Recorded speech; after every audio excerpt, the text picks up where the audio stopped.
Assalamualaikum warahmatullahi wabarakatuh. Halo sahabat mistik Bumi Nusantara. Kumaha damang sadayana? Mugia sadaya dina kaayaan sehat sareng rahayu.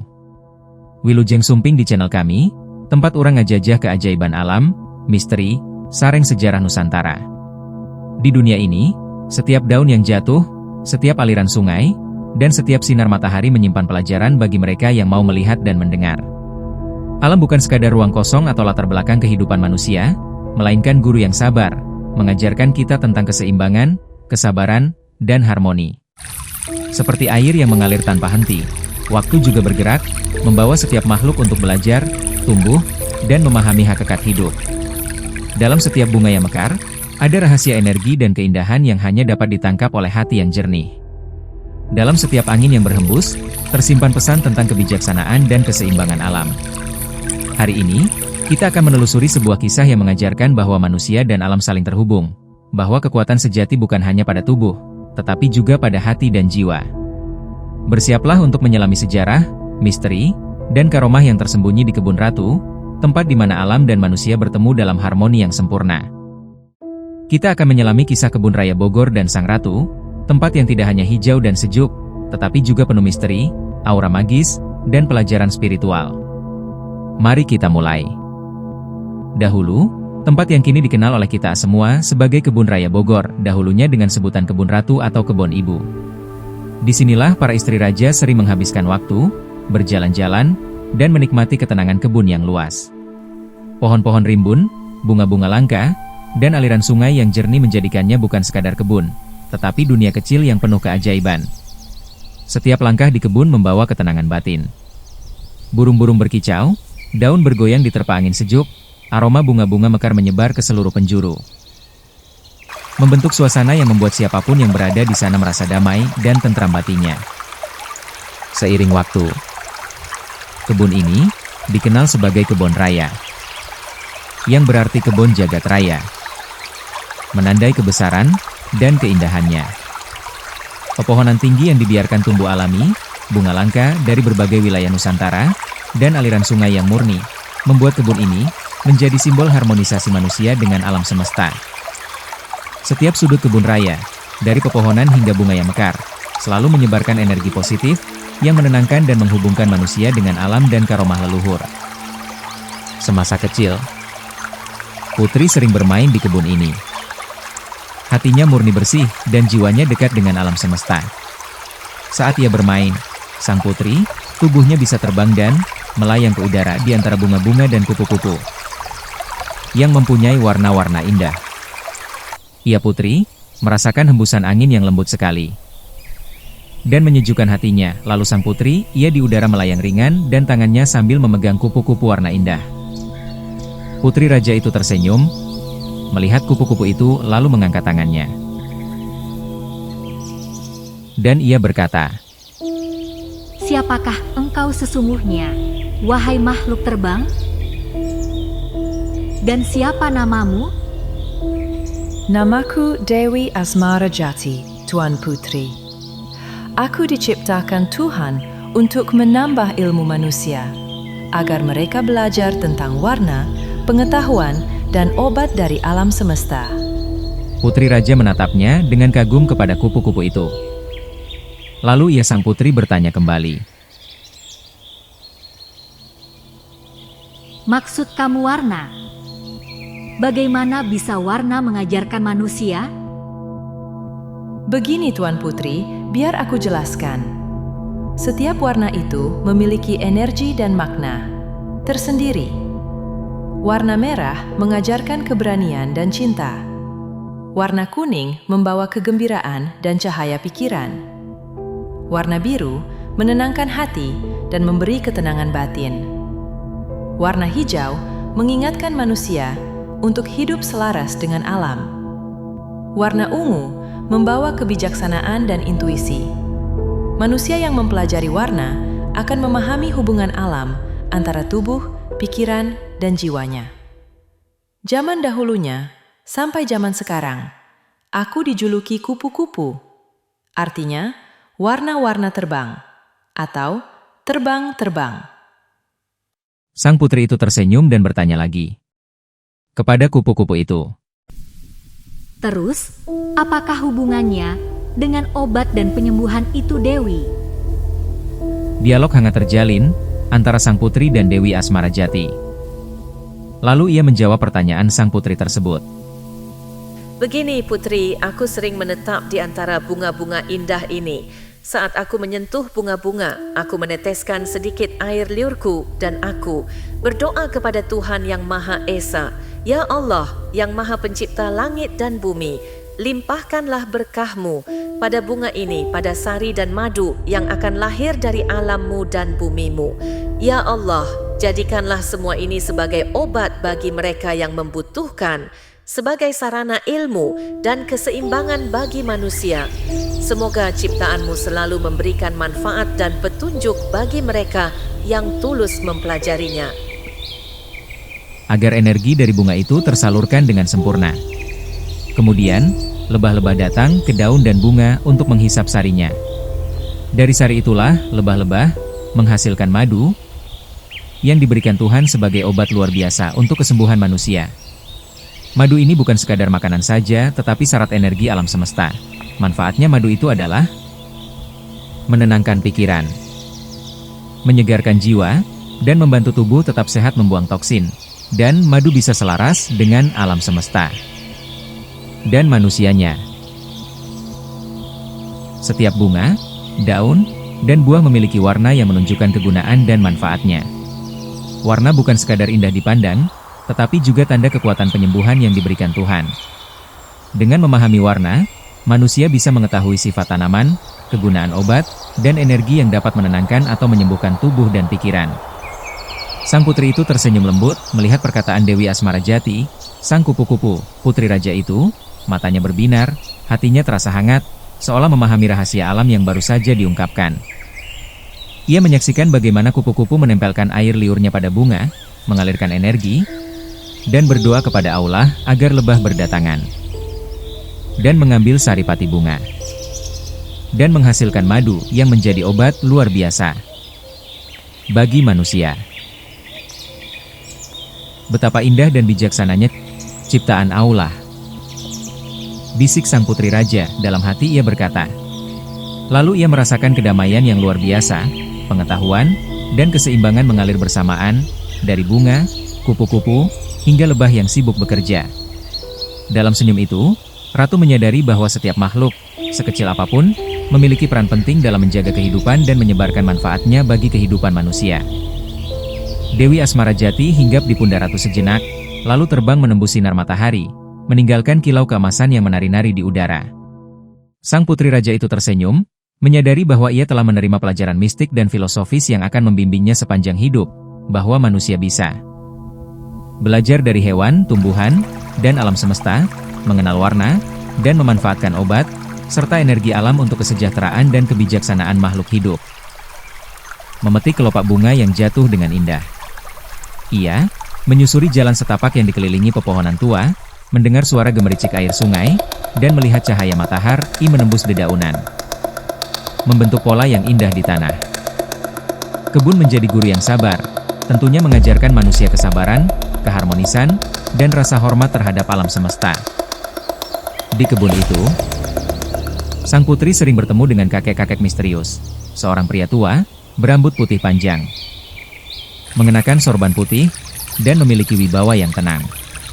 Suatu hari, kakek itu berkata, "Cucuku, lihatlah di sekelilingmu. Setiap pohon-pohonan itu, bunga dan sungai memiliki energi positif yang kamu bisa ambil dan pelajari.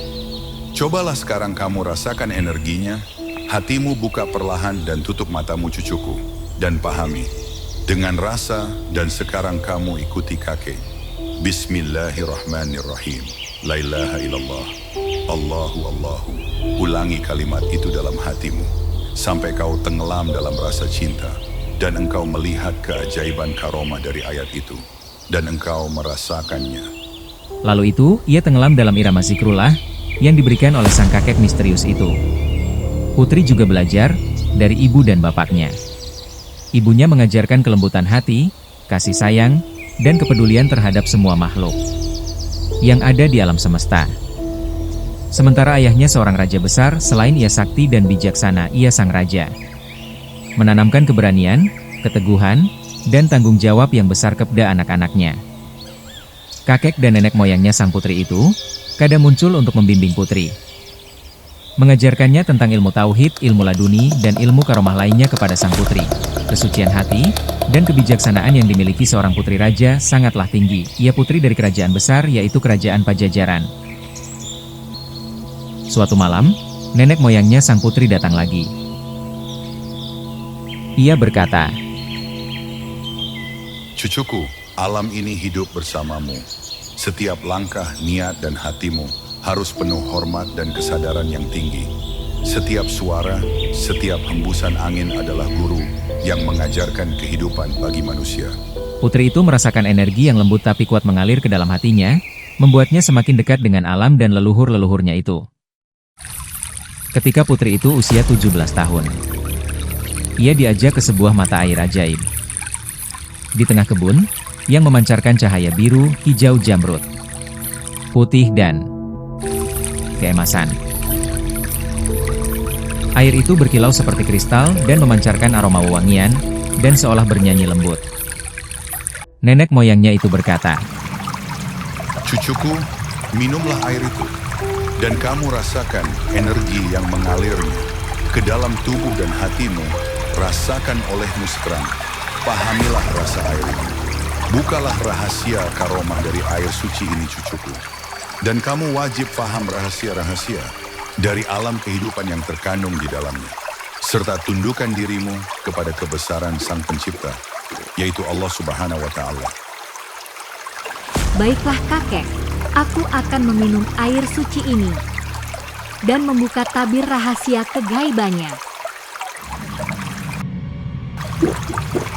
Saat putri meneguk air itu, tubuhnya terasa ringan, pikirannya jernih, dan hatinya terbuka. Ia bisa melihat dan merasakan energi yang mengalir ke setiap pori tubuhnya, dan membawa ketenangan dan wawasan spiritual yang mendalam. Sejak saat itu, kebun raya menjadi tempat tirakat, meditasi, refleksi, dan pembelajaran spiritual yang mendalam. Tersembunyi selama berabad-abad, kebenaran tentang sosok yang dikenal oleh dunia sebagai Superman akhirnya terungkap kebenarannya. Siapa Superman itu? Ternyata ia adalah Sang Ratu Galuh. Ia bukan sekadar legenda atau tokoh mitos, melainkan ia adalah seorang wanita yang memiliki karomah tinggi dan luar biasa saktinya. Nama dan gelarnya. Sejatinya ia adalah Sang Ratu Galuh. Ia lahir di wilayah Bogor, Jawa Barat, Nusantara. Dari garis keturunan yang syarat ilmu-ilmu gaib dan karomah, dan tentunya ia mempunyai sifat rohman rohim, bijak dan santun. Ia pun keturunan dari nenek moyang luhur, agung dan bijaksana. Sejak kecil, Ratu Galuh telah menunjukkan kemampuan yang luar biasa. Ia bisa terbang, mengambil kupu-kupu, ia pun bisa merasakan energi alam semesta, dan ia bisa berkomunikasi dengan makhluk-makhluk gaib. Namun, sejarah dan kesaktiannya selama ini diselimuti kabut misteri. Sehingga orang-orang barat menyebutnya Superman tanpa mengetahui kebenaran sejarah dan hakikat keilmuannya. Ternyata Superman itu adalah Sang Ratu Galuh. Ini, siapapun yang menyaksikan jejaknya memahami bahwa Ratu Galuh bukan sekadar manusia biasa. Ia adalah wanita yang lembut, bijaksana, dan penuh karomah kesaktian tinggi. Ia pun mengajarkan manusia tentang kejujuran, keberanian, keseimbangan, dan harmoni dengan alam. Kebenaran ini menegaskan bahwa kekuatan sejati datang dari hati yang bersih, jiwa yang lembut, dan kedekatan dengan alam semesta serta makhluk ciptaan Tuhan yang ada di alam dunia. Ia menitiskan ilmu-ilmu gaib kepada keturunannya dan manusia yang mensucikan dirinya, tentunya manusia yang rajin tirakat dan puasanya. Ilmu dan keilmuan Ratu Galuh akan menitis kepada manusia tersebut. Itulah Ratu Galuh, seorang manusia istimewa yang dikenal di Nusantara karena karomahnya yang luar biasa tinggi sekali. Sejak kecil, ia menunjukkan kemampuan yang tidak dimiliki manusia biasa manapun. Ia mampu melayang di udara, mengambil kupu-kupu dan terbang di atas hutan, sungai, dan lembah, seakan menyatu dengan angin dan cahaya bulan dan matahari. Keahliannya ini membuatnya menjadi sosok yang dihormati oleh rakyat kerajaan maupun di pelosok negeri, dan dihormati sekitar alam jagat raya, dan kisahnya akhirnya terdengar hingga ke seluruh belahan dunia. Sampai orang-orang luar menyebutnya Superman. mengagumi kemampuan terbangnya dan keberaniannya dalam melindungi rakyat. Namun, sejatinya, Ratu Galuh adalah seorang wanita yang lembut, bijaksana, dan memiliki hati yang tulus. Selain kecantikannya tiada tara di alam dunia, ia dikisahkan dalam riwayatnya, ia wanita tercantik senusantara. Kekuatan yang ia miliki bukan untuk menaklukkan, melainkan untuk menjaga alam semesta, dan menolong manusia yang lemah. Dan ia pun menyebarkan ilmu karomah serta kebaikannya sejagat raya. Mereka yang melihat Ratu Galuh terbang, merasakan ketenangan dan harapan, karena hadirnya membawa energi positif, pengetahuan, dan hikmah. Ia menjadi simbol bahwa manusia sejati tidak hanya kuat secara lahiriah, tetapi juga memiliki hati, jiwa, dan karomah yang bisa mengubah dunia. Setelah Ratu tumbuh dewasa, kebun raya tidak hanya menjadi tempat bermain, dan tempat tirakatnya, belajar spiritualnya saja, tetapi juga menjadi pusat aktivitas para leluhur dan tokoh karomah lainnya. Salah satunya adalah Nabi Khidir alaihissalam, Nabi Sis alaihissalam, Nabi Sulaiman alaihissalam. Sosok para nabi yang misterius ini dikenal memiliki karomah-karomah tinggi dan kemampuannya luar biasa yang diberikan Allah kepadanya. Para nabi-nabi itu, inilah salah satunya. Rahasianya dari kebun ratu itu, nama lain dari kebun ratu, rahasia keseimbangan spiritual di Kebun Raya Bogor, Jawa Barat. Gunung Salak, pepohonan tinggi, sungai yang jernih, dan hamparan bunga yang tak terhitung jumlahnya menjadi bagian dari kebun yang megah ini.